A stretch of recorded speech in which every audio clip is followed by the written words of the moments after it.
اچھی طرح سے استنجا کرنے کے بعد جب جا کر بیٹھتا ہوں تو محسوس ہوتا ہے کہ پیشاب کے قطرے نکل گئے ہیں 1 2. تو حضرت ایسے میں کوئی قوما تو لگا دیا کریں جہاں لگانا ہوتا ہے. حضرت ایسے میں ناپاکی ہو جاتی ہے یا نہیں جبکہ یہ میرے ہاتھ میں نہیں ہے؟ اس سے بھی عذاب قبر ہوتا ہے؟ اچھا خیر، تو بھائی دیکھو، جب پیشاب کر لیں نا، پیشاب سے فارغ ہو جائیں تو تھوڑی دیر اطمینان سے بیٹھے رہیں، ٹھیک ہے نا. جب اطمینان ہو جائے کہ اب مزید خطرہ نکلنا بند ہو گیا تو پانی ڈالیں اور پتلی گلی سے نکل لیں. دوبارہ اسٹڈی کرنے کی، مطالعہ کرنے کی چندہ ضرورت نہیں ہے، بالکل نہیں. وہم ہو، شک ہو، اس سے وضو نہیں ٹوٹے گا.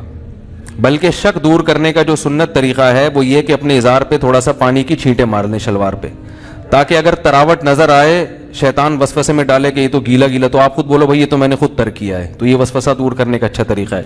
تو ایک دفعہ جب اطمینان ہو گیا تو اب جب تک 100% یقین نہیں ہوگا قطرہ نکلنے کا، اس وقت تک وضو نہیں ٹوٹے گا. اتنا یقین ہو جائے کہ آپ قسم اٹھا کے کہہ سکیں کہ میرا قطرہ نکلا ہے یا ہوا خارج ہوئی ہے، یہ قسم اٹھا کے کہہ سکیں آپ.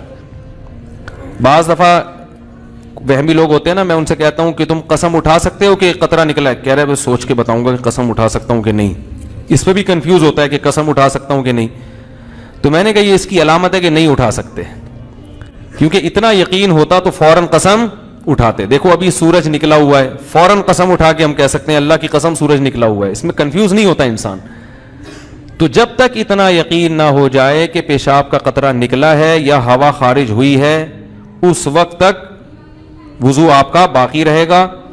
لیکن وہمیوں کو بات سمجھ میں نہیں آتی، یہ پھر بھی کنفیوزڈ ہی رہیں گے یہ.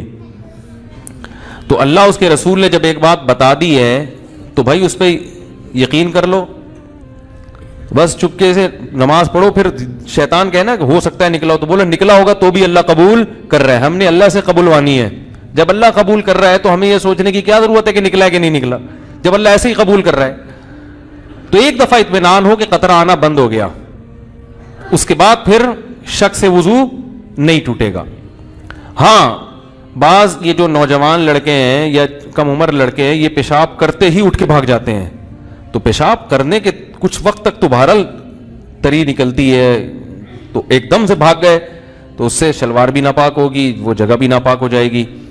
تو اگر شلوار اتنی ناپاک ہو گئی ہے کہ جو 5 روپے کا سکہ، اس کی کیا دلیل ہے؟ لوگ اس پہ بھی اعتراض کرتے ہیں. قرآن حدیث میں کہاں لکھے کہ 5 روپے کے سکے کے برابر اگر ناپاک ہو گئی تو وہ ناپاک ہے، اس سے کم پاک ہے.